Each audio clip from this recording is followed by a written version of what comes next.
Good morning, everyone, and happy Labor Day weekend. I'm Andrew Dalton. I'm the director here at the Adams County Historical Society.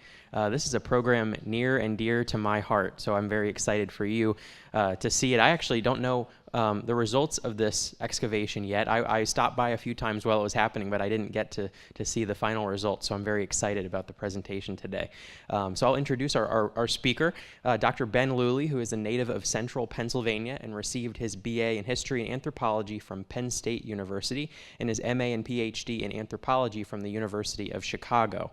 His research focuses on the archaeology of Iron Age in Roman Europe and the Mediterranean. And Professor Luley has led many excavations, including just this past summer, in France, where his team has unearthed remains of a 1st century BC tavern, a little different than our Gettysburg archaeology.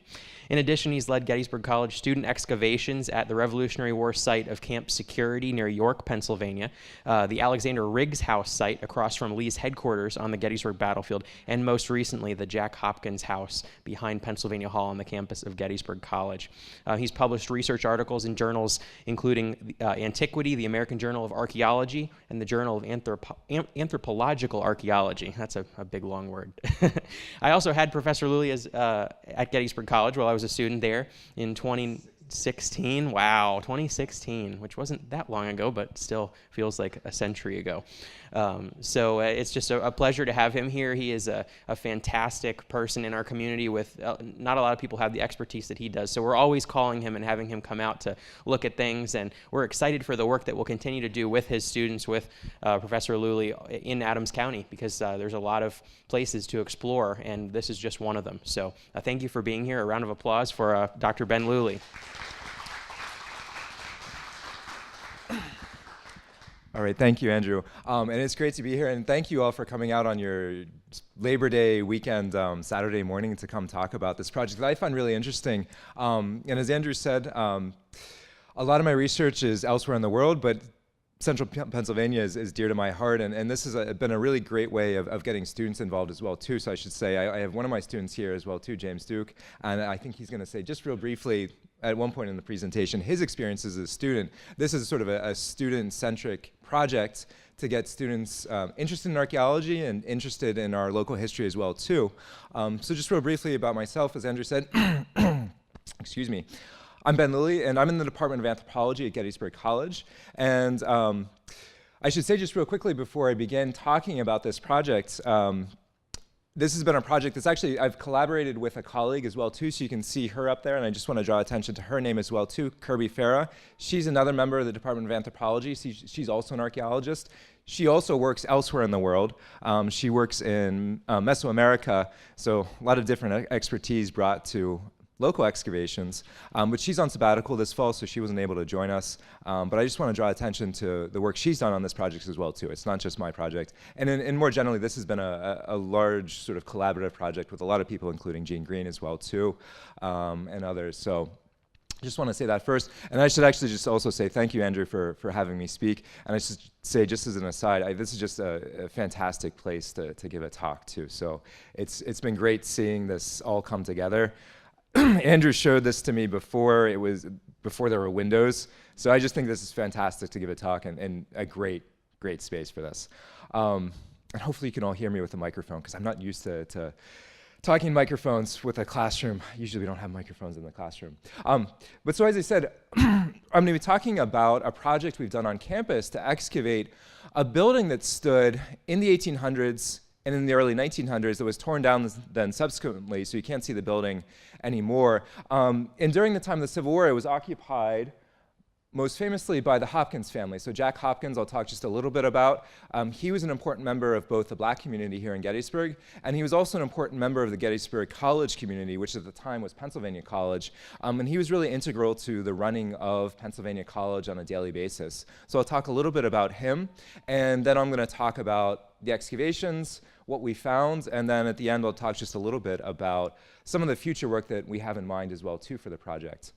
And I should say then at the end, I have some of the artifacts from the excavation, so at the end after questions, you're welcome to come up and look at the artifacts, some of the artifacts we have from the excavation as well too. But before I begin with the Hopkins House, just real quickly, as Andrew said, I felt like I wanted to just show some of the other stuff we've done. Just real briefly, we've also, as Andrew said, excavated elsewhere, and this is really what I'll be talking about with the Hopkins House is a continuation of some other work we've done. And one of the things I like about these projects is it's very collaborative. So I'd been working with Andrew and Tim Smith on an earlier project at the Riggs House. You may recognize where we are right now, up on Seminary Ridge, across from Lee's headquarters. We had excavated a similar sort of chronology, a house from the 1800s that was again torn down in the 1900s. And I have to show Andrew this picture because I think it's a great picture. One of the things we wanted to find was the cellar door of the Riggs house, which at the time was standing in 1863 during the battle, and most famously, and this is thanks to the research in particular that Tim Smith did, we know that John Burns was found lying wounded on the cellar door. And so one of the things we wanted to do, and you can see where the cellar door was in the photograph, and then we actually found it and excavated it on the left, and you can see approximately where Andrew is sitting is the same as the child in the photograph from the early 1900s. And just below Andrew then, let's see if I can get there's a pointer right here, is the entrance to that cellar door. So just to point out some earlier projects and just say that this is a good example of the sort of collaborative efforts between both archaeologists and historians in terms of learning new things about our local history. So, but as I said, the subject for today is the Hopkins House. And I actually want to start off with a quote, and I like this quote very much, and I think it helps give a sense of what we do as archaeologists, and in particular historical archaeologists. So I'm going to read you a quote. I'm going to put it up here as well too, from a very famous book about historical archaeology. It was published originally in the 1970s by a very famous archaeologist named James Dietz. I'm going to read it for you. He wrote famously, "Frozen in time and embedded in the American landscape is the track of our collective existence, material culture. It holds the promise of being more democratic and less self-conscious in its creation than any other body of historical material. Although relatively few people wrote in early America, and what was written captured the personal biases of the recorder, in theory, almost every person who lived in America left behind some trace of their passing." And I think this quote really sort of illustrates what archaeology can bring to the table in terms of understanding our local history, is that everybody was leaving traces of their past lives behind for archaeologists to find. In an ideal world, when we have both historic texts that talk about people's lives, and we also have the things that they left behind as well too that we can find in the ground, we can come to a sort of a more nuanced story about their lives and their experiences than we could say either from just archaeology or historic texts. And that's sort of what we were trying to do with this project, is bring together both historians like Andrew, like Jean Green, and think about what we can tell as well too from the sort of stories that come from the ground, come from the material sort of things that we find, and thinking about just putting together their lives through both the history and the archaeology. So with that in mind, just real quickly explaining the sort of goals for this project. One, when we were putting together this project, Kirby Farrer and I, we wanted to really talk about different people that were living on Gettysburg College's campus, and really try to draw attention to more diverse lives, people that may be sort of forgotten that we have historic documents about, but aren't necessarily thought of when we talk about Gettysburg College. And one of the people that really came to mind, and Andrew had the suggestion, was the Hopkins family, with Jack Hopkins, his wife Julia, his two sons. So that was the sort of first sort of motivating goal of this project, was to think about, again, the diverse lives of people living on this campus in the 1800s. And then two, in a very sort of practical level, a major motivation for this project was to give our students sort of hands-on archaeology experience. We have a very historic campus, and we felt that we could really teach our students during class hours by being outside and excavating aspects of our campus's history. And I think James can say more, but I think it was a very positive experience for our students as well with that. And then lastly, we wanted to promote, and hopefully things like this will help with this, we wanted to promote the historic significance of our campus to the general public, and also the role that archaeology can play in understanding, again, the lives of people throughout the history of Adams County. So that's what we wanted to do long-term, and these are sort of long-term goals that this is an ongoing project. This isn't the last year of it, so we'll be continuing in the future. But the sort of goals that have sort of motivated us as we've pursued this project. And then short-term, though, we wanted to find the structure of the house. As I said, the house stood in the 1800s, and I'll show some photos of it. The house stood in the 1800s. It was torn down in the early 1900s. About after 1925, we'll see this from a photograph. So you can't see it today. The first goal really was to sort of find the house. We know it was behind Penn Hall, on the north side of Penn Hall, but the immediate goal, which you can see we achieved, was to find the traces of the house. And then we also wanted to find artifacts and features associated with 19th century household practices to start thinking about how were people living and sort of what stories can we tell about the people that lived in this house. So real quickly before I get to the actual excavations, just real quickly about Jack Hopkins. And again, as an archaeologist, I deal with the material culture, so a lot of what I'm just going to say real briefly is thanks to our historians in the room and the work they've done. But Jack Hopkins, we can see, or John rather, and nicknamed Jack Hopkins, he's born roughly about 1806 in Maryland. We don't know the exact date as far as I understand. We actually don't know as well, too, whether he was born enslaved in Maryland or whether he was born free. But we know that by 1842, Jack and his family are living in Gettysburg.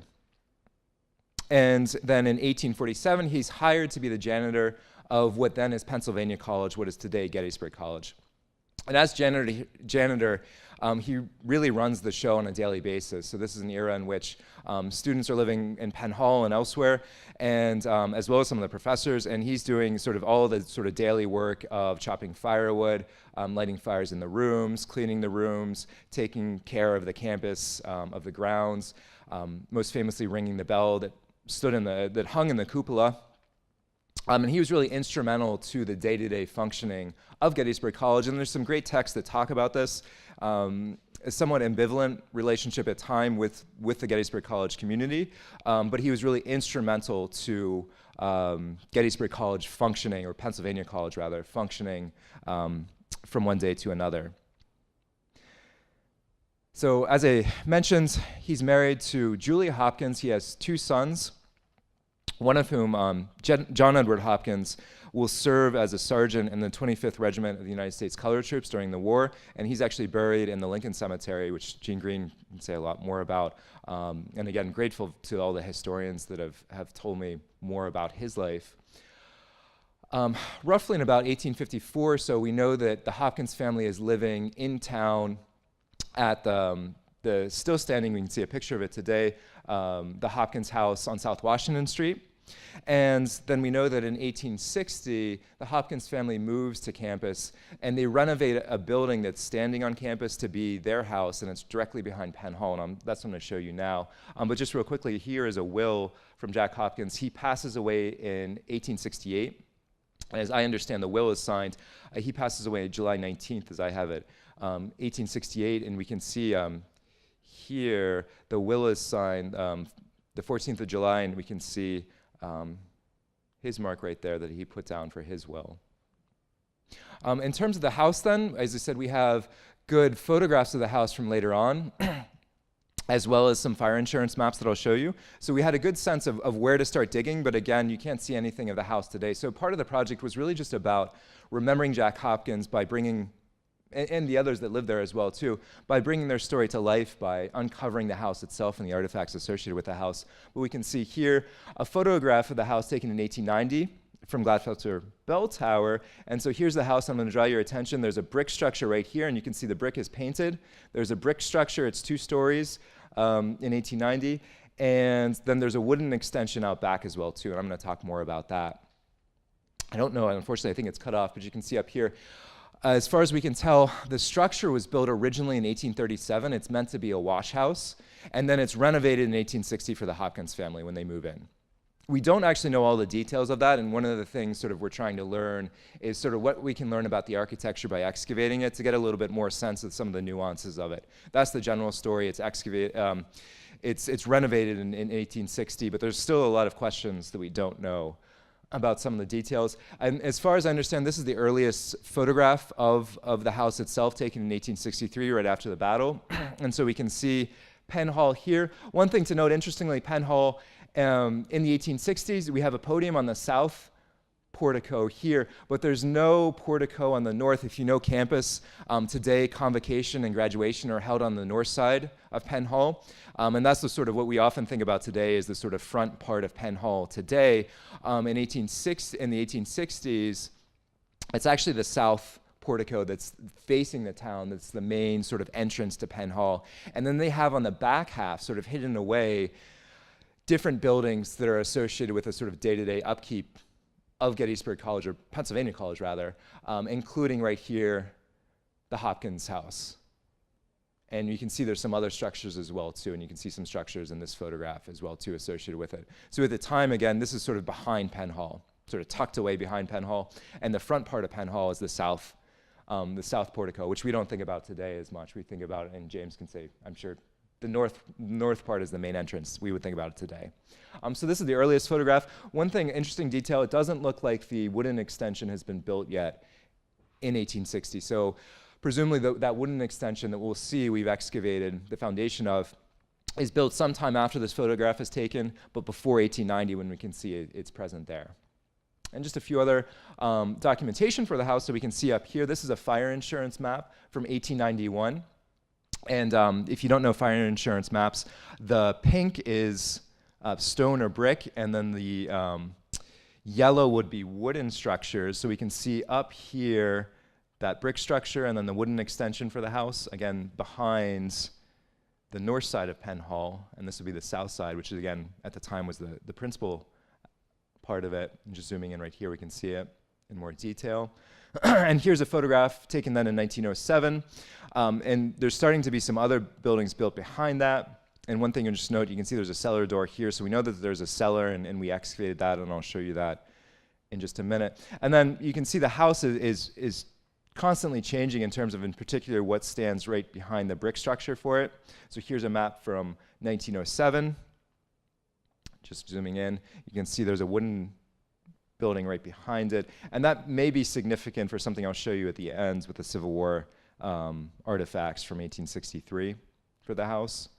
And you can see that wooden, so there's the wooden extension right here, the brick extension, and then there's another wooden building, which is right here.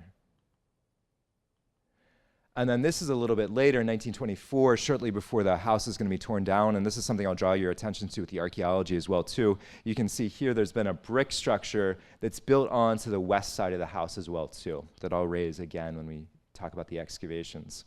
And then two other last photos, I really like this photo. I think it's just a great view of campus from 1925, and again we can see the Hopkins House right here behind Penn Hall, and there's that brick structure that was added on in the early 1900s right there.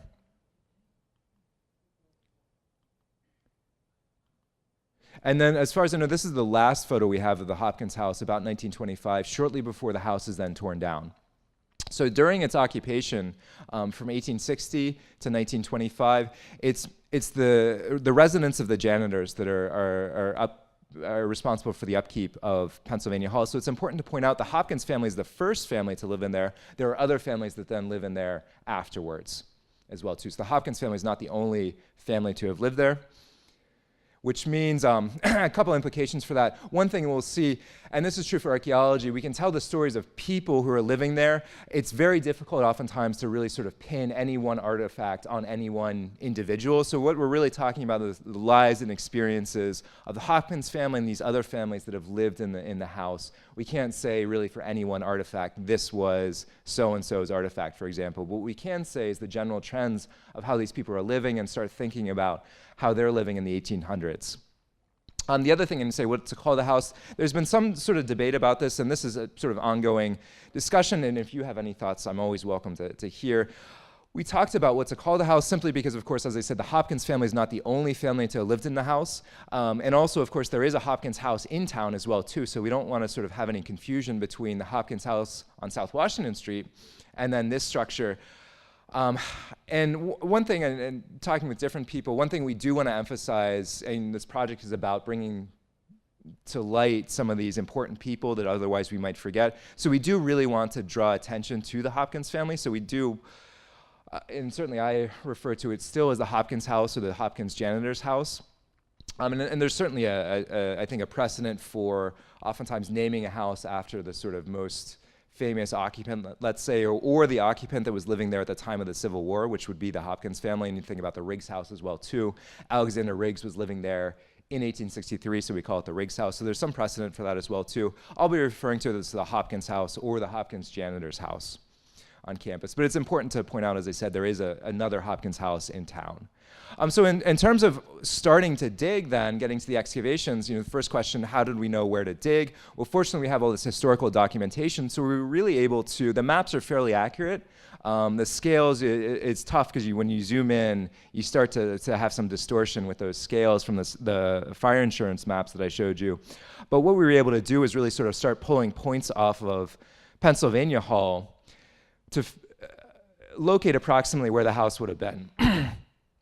And one thing we had to be wary of, actually, and I'll show you a photograph here, and I believe it was the 1960s, there was actually a road that went from below what's Weidensaal Hall here and went across campus right about like this, maybe a little bit higher up. But so we were wary that there was a road, so there was going to be some disturbance. So one of the things we wanted to do, and we'll see this, we wanted to avoid that road as much as we could. So we sort of excavated either on top or sort of on one side or the other side of that road.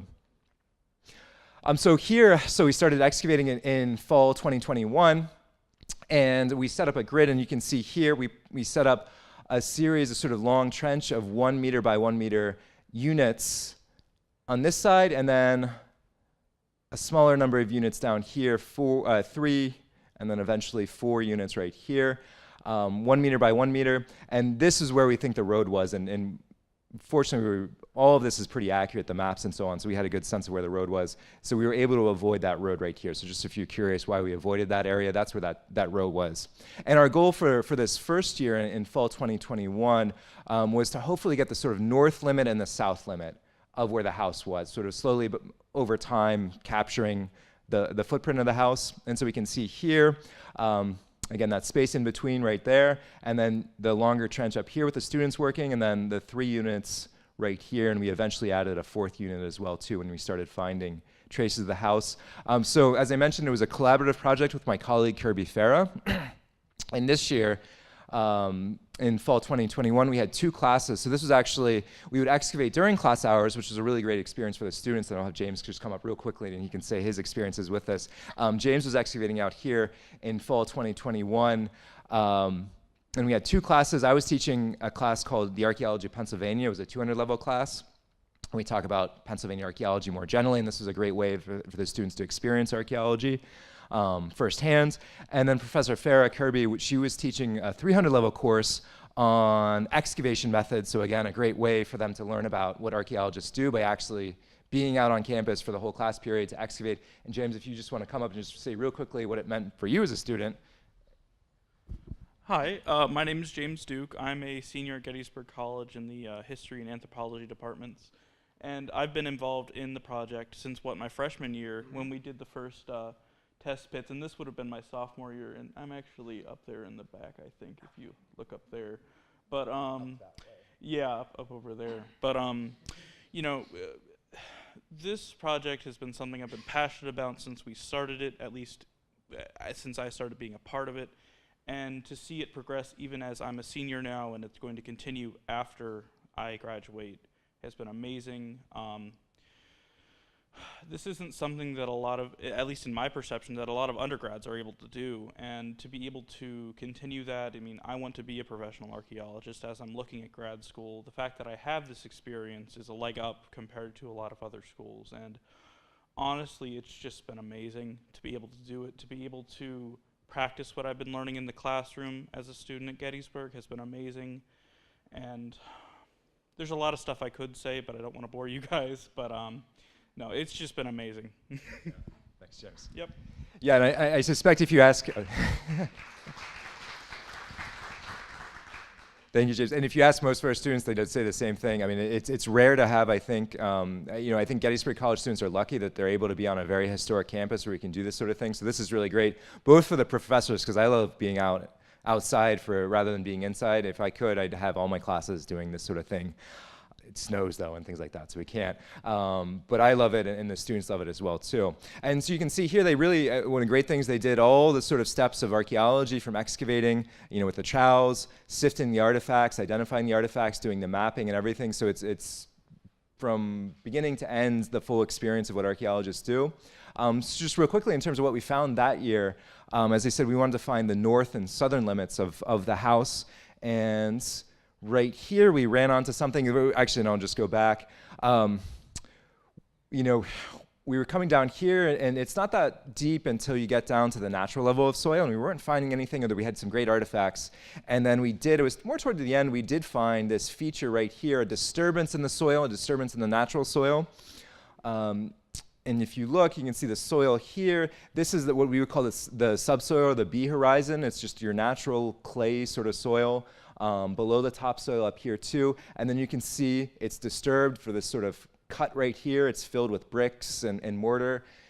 And then we got excited because we thought that could be maybe the north wall of the house that we were looking for, and that's what it turned out to be. So what we're looking at, this is the north wall of the wooden extension right here, it looks like.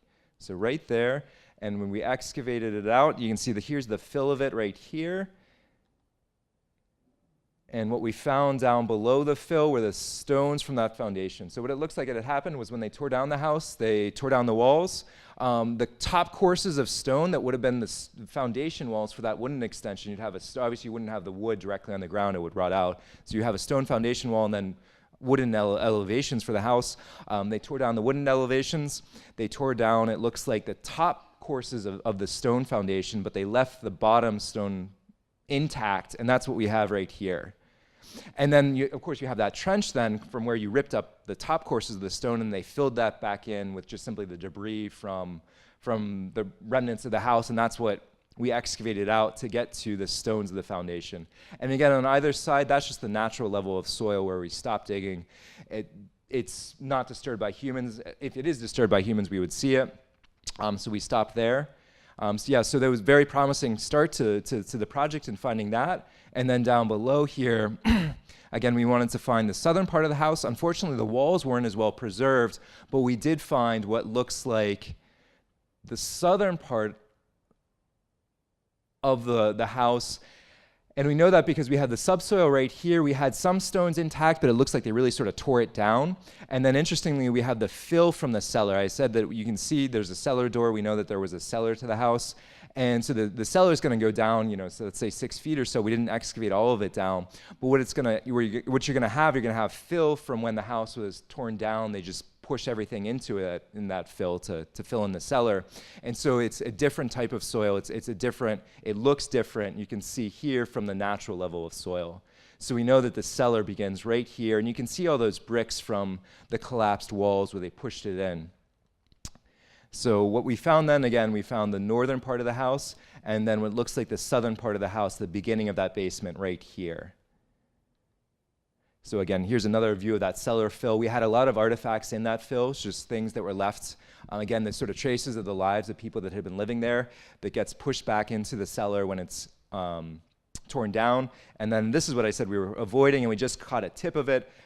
That's that road right here. If you see the gravel, that's from that road that we wanted to avoid. And again, here is a view of that. So we were fortunate. The maps were good, so we were able to avoid the road. We just caught the tip of it, which was sort of planned just to document it, but we didn't have to dig down through that road to get down to anything. So after fall 2021, we had a good sense then of where the northern and southern parts of the house were, but not really the east or west, so that was the goal for the next year in fall 2022. So here then, if you can see, we added on a grid to the west side and the east side. So for fall 2022, and Professor Farris, she actually had, River's now getting bigger, but her first child was born, so she was on maternity leave. So that was just me teaching the class out in the field that year. So this was last fall. And I was teaching, again, that methods course, the sort of archaeological methods to our students. And so the goal for that year was, you can see here, to get to the sort of the western and the eastern corners of the house. So we had, again, the northern and southern parts of the house. We wanted to get corners so we could sort of say, here are the dimensions of the building. And again, we succeeded in that. And so here's a picture in green. Jean, I hope you don't mind. I had to throw in a picture of Jean Green because she came out and helped out very extensively, and the students loved it, and I hope she'll come out again this fall. So I hope she doesn't mind. I have to draw attention to Jean. She helped us excavate as well, too. The students loved it. And you can see here, those 4 squares right here. And then this was the trench that we had dug before, and then trying to get the eastern corner of the house over here as well, too. And you can see we excavated into November because it got a little, there's tons of leaves falling down and everything. You can see it in the next slide as well too, that there's no longer leaves. It was a beautiful fall day here. The next slide you can see the leaves are all falling down. So we're into November, and it was a little bit longer, this project. We wanted to get everything excavated. You can see the students excavating here, and then mapping here toward the end of the dig.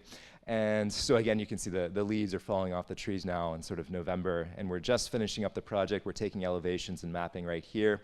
So just to show you what we found for the eastern side right here, similar sort of thing, we found the continuation of that trench. You can see the natural soil right here on either side, and then there's something cut into that natural soil right here, and it turns right there.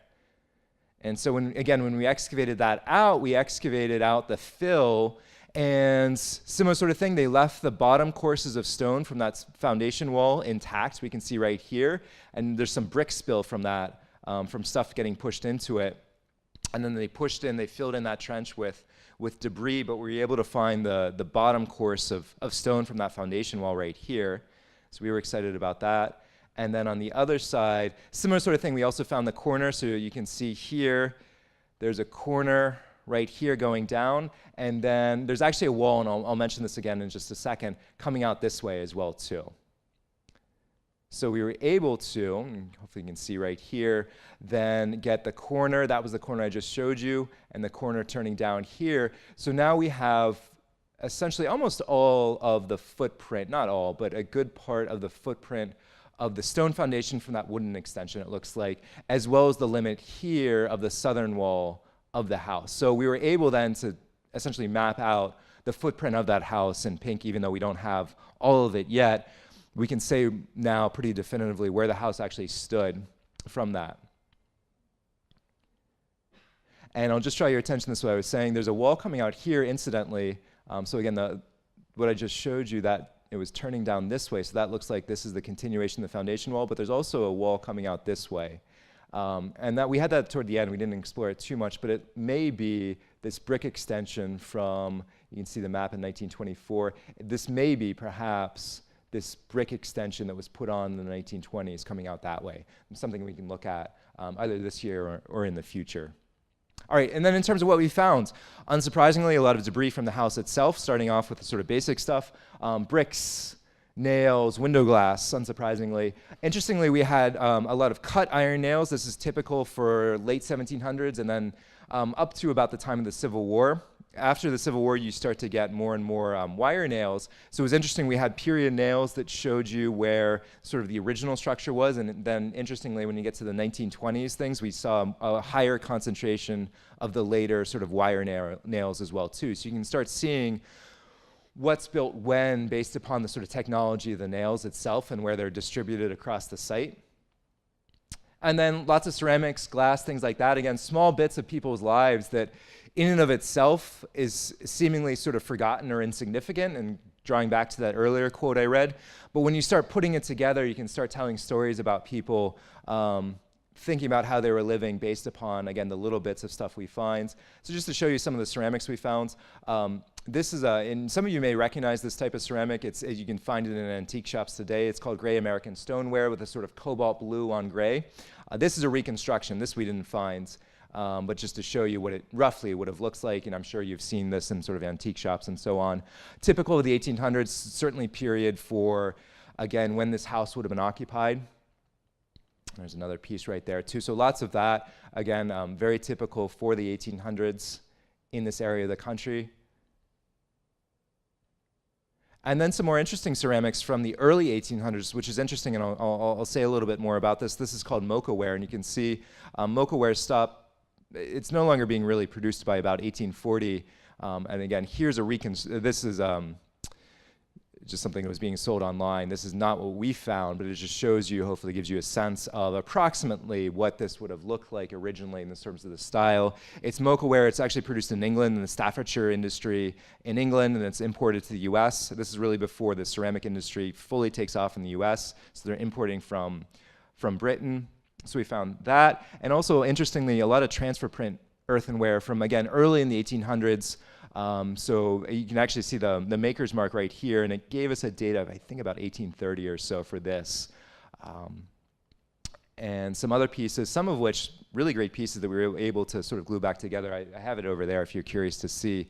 One thing that's interesting, if you look at the dates, this is before really the house is being occupied, and so something that we're starting to put together, it looks like there's a number of different plates. They're not all from the same plate. If you look at it, fragments of different plates, it looks like there was some kind of set or something like that eventually gets thrown out.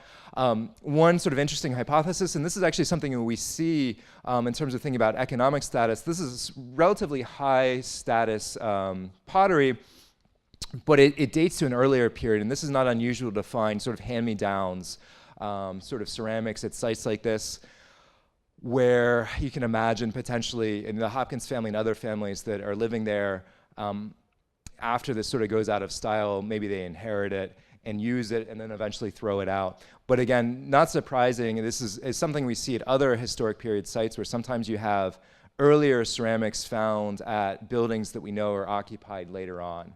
So maybe some kind of hand-me-down ceramics. Surprisingly, relatively few bottles, though we did have a few bottles intact. It's something that just sort of surprised me, as I said. You often get more intact bottles. At other sites, that was certainly true of the Riggs house. We had a lot of bottles that were thrown out. Relatively few bottles. You can see here a blue medicine bottle from early 1900s. Relatively few, though, compared with other sites from this period that I've seen. And then other really interesting sort of little details about people's lives in terms of, you can see fragments of a clay pipe that can be pretty securely dated to 1840s through 1860s or so certainly period. And this is actually one of my favorite ones, just because I think it really sort of tells the human side of the story as well too. And I have it over here if you're curious, you want to see. It's the fragment, it's a bisque, sort of unglazed porcelain arm of a doll. You can see where it would have been attached here as well too, in the hand down here. And again, I think just really sort of humanizes the story of thinking about kids living in the house as well too. I don't have a picture of it, but if you're curious to see, there's also a small plastic shoe from a doll as well too that we found. So again, a great way of helping to humanize the story of people that are living here and thinking about them as people with lives, with children, etc. Other really interesting unexpected finds then as well too, that's some of the stuff that's period to the site from the 1800s, early 1900s. We did have one projectile point, stone projectile point from much earlier, as potentially early as the late Archaic. And this is not my specialty, I should say, for sort of stone projectile points. But roughly sort of late Archaic to potentially early woodland or so, but let's say roughly about 2,000 years old or so much older than the house. Stone projectile point, it was found, it would have been underneath, and this is just interesting for us to think about, you know, the Native Americans have lived here for tens of thousands of years. Underneath the sort of wooden extension of the house was this projectile point. They probably never knew about it, presumably, just going about their daily business. And something that sort of illustrates what we do, we sort of go about our daily business, and there's, you know, remains of human occupation from much earlier underneath our feet as well too. So that was a great, I think, learning experience for the students as well too. I'll show you, this is on the left what we found, but just to give you a sense of roughly what this would have looked like, you can see it was broken off, and if I had to sort of guess, and this is just a guess, you know, it was probably potentially thrown out, the Native American that was using it maybe broke it and then just discarded it, and again, we find it, and again, another sort of, there's sort of bits of material culture that we find that we can help document people's lives. Interestingly, too, each of these sites that I mentioned, and it's rhyolite, I should say, so it's locally from sort of west of here, Michaud probably, State Park area, give or take. But interestingly, we also had a stone projectile point from the Riggs house site, right next to the house as well, too. So interestingly, both these historic sites that we were excavating from the same time period, we also ended up having Native American material as well, too. And then lastly, interestingly, just in terms of Civil War era material, we had some Civil War era material, and it was interestingly just north of the house. And this is where I said later on there's a wooden extension that's built, and I wonder if that helps preserve it simply because nobody finds it and picks it up. It's just simply it's underneath the wooden extension of the house, and this is just a guess.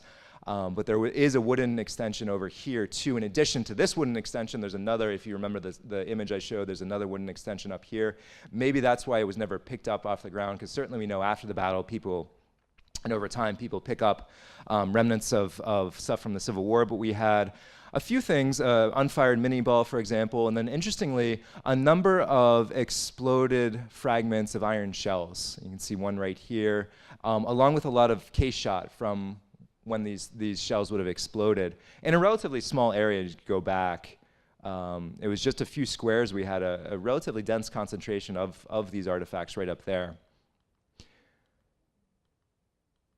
And here's another image as well, too. Roughly, for those, and I'm not as necessarily, I don't consider myself a Civil War expert, so I'm cognizant that some of you in the room may know more about this than I do. So if you want to take a look and you have anything to share, and just in terms of specificities of this and so on, please do tell me. But what we think, just roughly, hypothesis, probably from the first day of battle, and this is a modern map showing the engagement at the end of the day on July 1st. Here's Pennsylvania College here, Linnaean Hall. Interestingly, on this map, they forgot to add the Hopkins House, so hopefully we can, again, hopefully this project tells the story and it gets people to think about it, that they remember to put it on the map, but the Hopkins House would have been right about here, and it looks like not too far away. At the end of the day, there would have been a battery, a Union battery, helping to protect the Union troops moving south, retreating south. And so one hypothesis is the exploded shells may be coming from Confederate positions up on, say, Oak Ridge that are targeting Union troops as they're pulling back through campus. But certainly what's interesting to think about, it looks like probably at the end of the day on July 1st, the house, the back half of that house is receiving shell fire, and shells are firing and exploding all around it. I don't have a picture of it, but we know incidentally that the Confederates sort of ransacked the house as well too. We have a damage claim from Julia Hopkins. She writes it, I believe, in 1868 when Jack passes away, but we have that as well too. So we know the house is damaged during the Civil War, potentially by shell fire, certainly by the Confederates that occupy the house. The Hopkins family, of course, flees when they hear that the Confederate troops are coming. Like many black families in town, they flee. And so the house appears to have been damaged, potentially in multiple ways, by the battle. Yeah, so just to conclude then, fall 2023, we're going to be excavating shortly, and if there's interest, I'd certainly be interested in having the sort of general public come out and see as it progresses, and if you're interested, please let me know, because it's something that we could potentially organize with the college as maybe a public day on a Saturday or something like that, once we have stuff appear. So let me know if there's an interest in that, and I think it'll be a great way to showcase what we're doing again to the public. But we're going to be continuing. So this is my archaeology of Pennsylvania class, where we're going to be excavating, and the goal is to get a little bit more of this wall, and then we need to start getting maybe hopefully, say, a corner right there or so. So again, slowly over time, building up our knowledge of the house, building up our knowledge of the artifacts, and building up hopefully our knowledge and understanding these stories that we can tell of people that live there. Other things potentially too,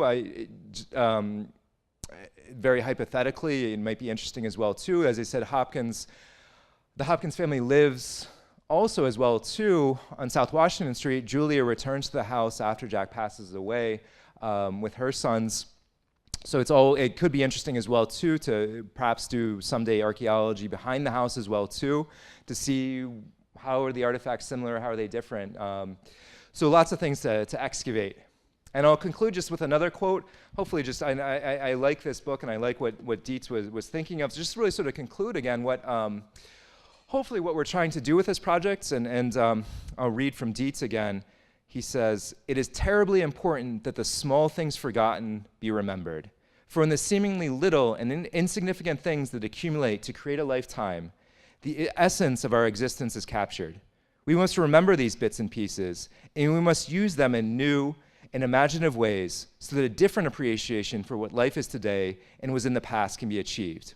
The written document has its proper and important place, but there's also time when we should set aside our perusal of diaries, court records, and inventories and listen to another voice. Don't read what we have written, look at what we have done." So thank you all again for coming out and listening to the work of our project. I really appreciate the interest you've shown. If you have any questions, I'll be more than happy to answer, and we also informally look at the artifacts, so thank you again.